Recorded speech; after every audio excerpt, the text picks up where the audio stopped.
जय श्री बहुता सिद्ध ज्योतिराम महाराज की जय हो। तो मित्रों, इस प्रकार बहुता सिद्ध महाराज को सभी गांव वालों ने मिलके और अग्निदाह संस्कार किया। अग्निदाह संस्कार करने के बाद श्री हमारे पूजनीय भगवान रूप अन्य हम किसी किसी रूप में भी बोल सकते हैं श्री बहुता सिद्ध महाराज का दाह संस्कार होने के पश्चात वहां पे एक समाधि स्थल नुमा बनाया, जिससे निरंजन नाथ महाराज की भविष्यवाणी के अनुसार पूजा पाठ शुरू की गई। माता पिता घर की तरफ लौटे और आना जाना उनकी समाधि पर लगा रहा। धीरे धीरे करके जैसे समय आगे व्यतीत हुआ, महाराज का प्रचार शुरू होता चला गया और वहीं से बहुता सिद्ध महाराज ने इस संसार के संकट मोचन बहुता सिद्ध जी ने सभी के दुख दर्दों को दूर करने का जो प्रण किया, वो आज तक ऐसे ही निभाते चले जा रहे हैं। मैंने देखा है, मैं जानता हूं कि एक बार अगर बहुता सिद्ध महाराज के चरणों में आप सच्चे मन से प्रार्थना कर दें, नमन कर दें, तो वो मनुष्य कभी दुखों से पीड़ित नहीं रह सकता। कुछ चीजें ऐसी होती हैं जो मनुष्य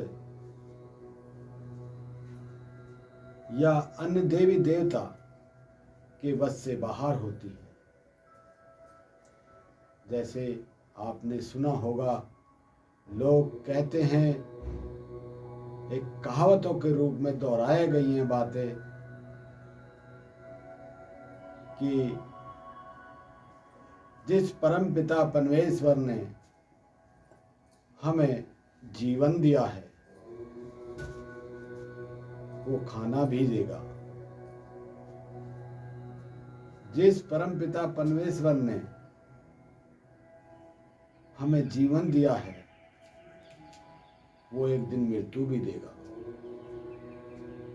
भगवान की करनी को कोई टाल नहीं सकता।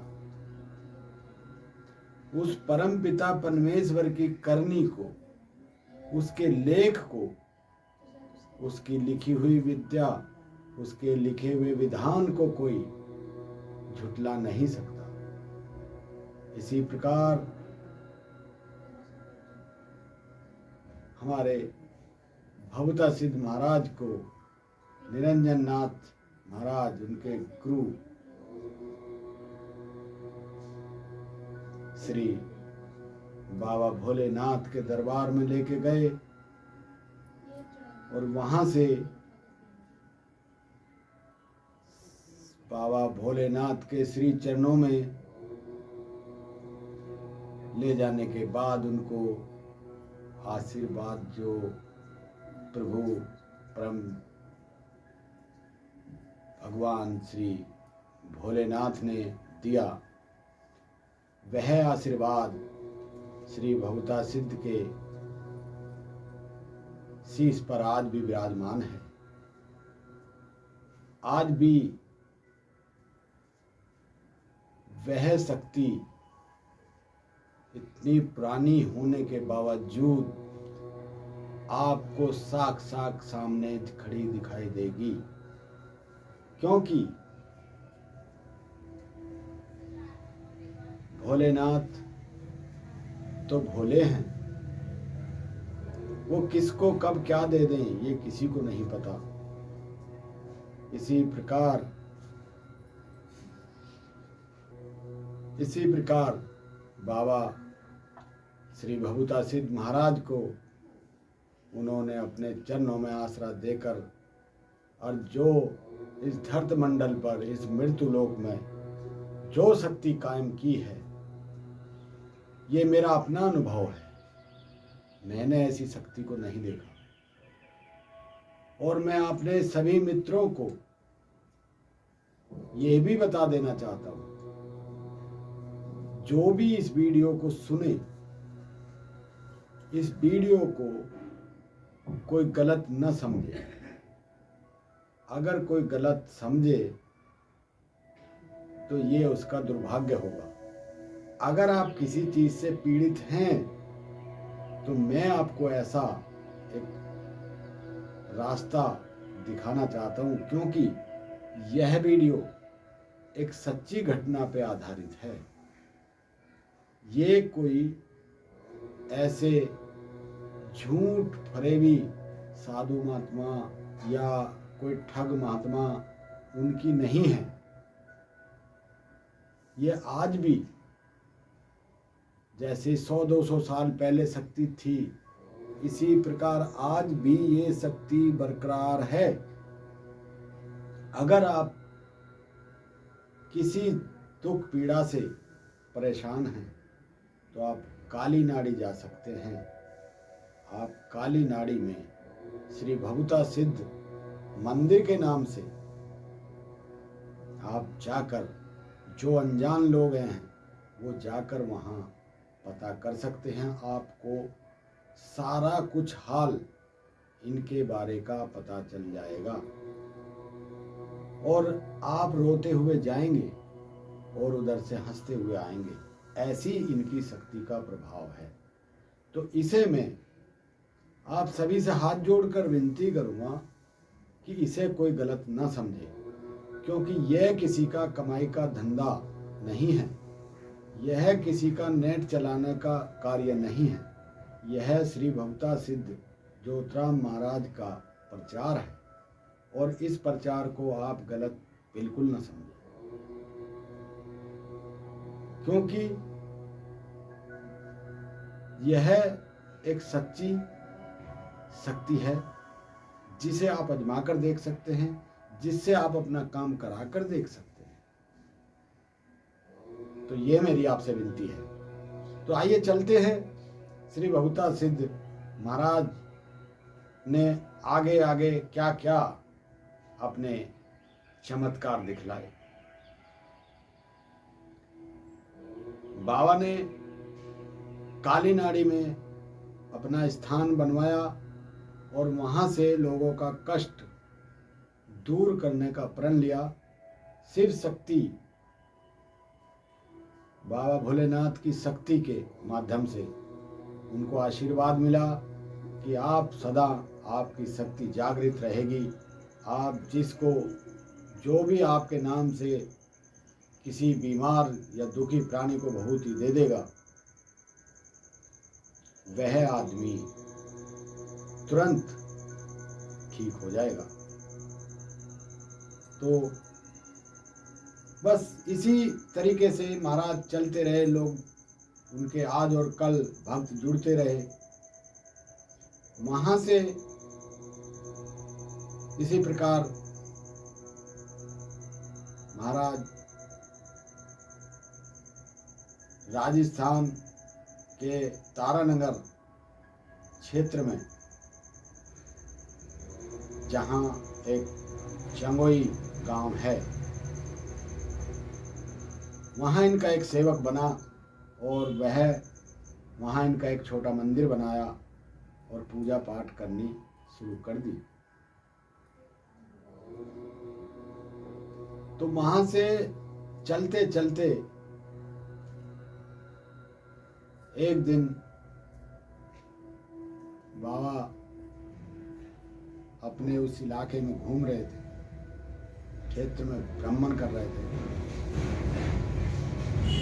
तो गांव भनीन के श्री ज्योतिराम जी,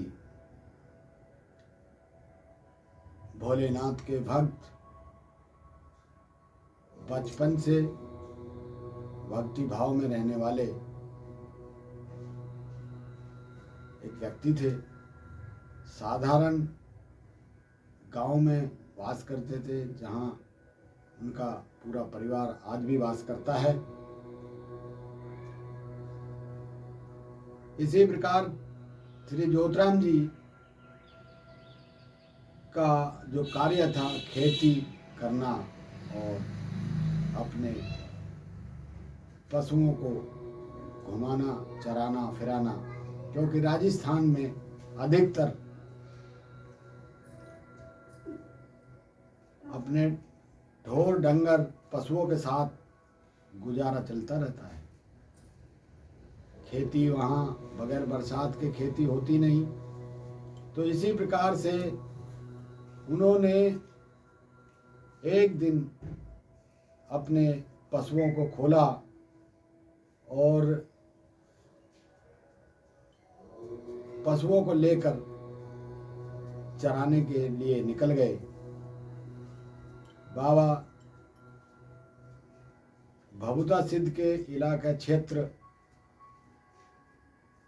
जो चंगोई का क्षेत्र था, उसी क्षेत्र में घुमा रहे थे।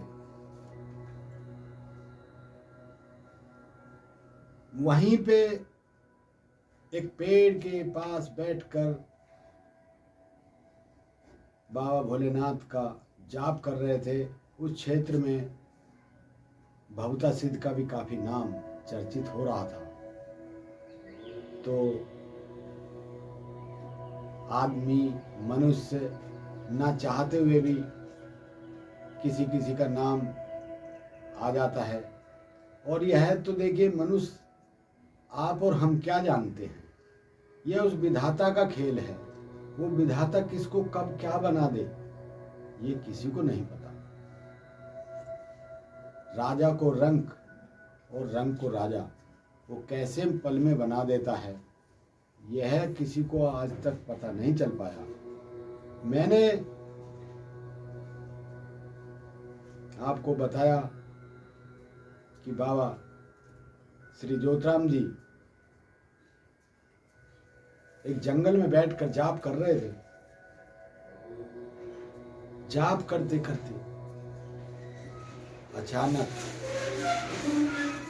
जब वो उठे तो उनके सामने श्री भभुता सिद्ध महाराज खड़े थे।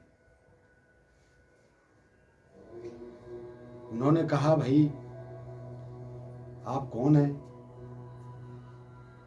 भभुता सिद्ध महाराज ने बोला कि मेरा नाम भभुता है और मैं आपसे बहुत प्रसन्न हूं। आपकी जो भक्ति है, आपकी जो भावना है, ये बड़ी विचित्र है और आप बड़े ही भाग्यवान हैं। आप बड़े ही धनवान हैं। आप बड़े ही, आप में न जाने कितने अच्छे विचार प्रकट हैं। महाराज हमारे श्री ज्योतिराम जी कहते हैं, हे बाबा, मेरा एक काम है, अगर आप मुझसे प्रसन्न हैं तो क्या मेरा एक काम हो सकता है? भभुता सिद्ध महाराज बोलते हैं कि आप बताएं आपका क्या काम है। अगर हम आपसे प्रसन्न हैं तो आपका काम जरूर होगा।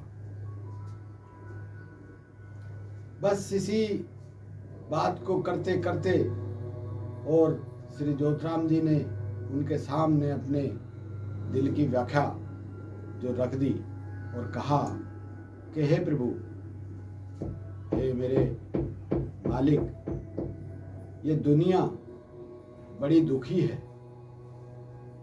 क्या कोई ऐसा उपाय हो सकता है कि इस संसार से दुनिया का दुख खत्म हो?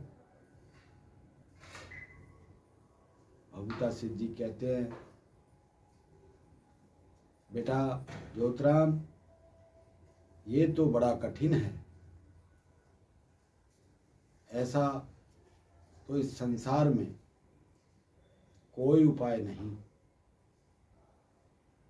कोई ऐसा रास्ता नहीं कि ये संसार से दुख का पहरा ही खत्म हो जाए। मेरे बाबा ने कहा, श्री ज्योतिराम जी ने आग्रह किया कि हे बाबा, आप मुझे ऐसा कोई आशीर्वाद दें कि जो संसार में मैं लोगों का दुख को दूर कर सकूं। मेरा मन रोता है, लोगों को मैं जब दुखी देखता हूँ मेरा मन रोता है, मेरा दिल अंदर से फूट फूट कर रोने लगता है। ऐसा मन करता है काश इसका दुख मुझे मिले और ये दुख मुक्त हो जाए। तो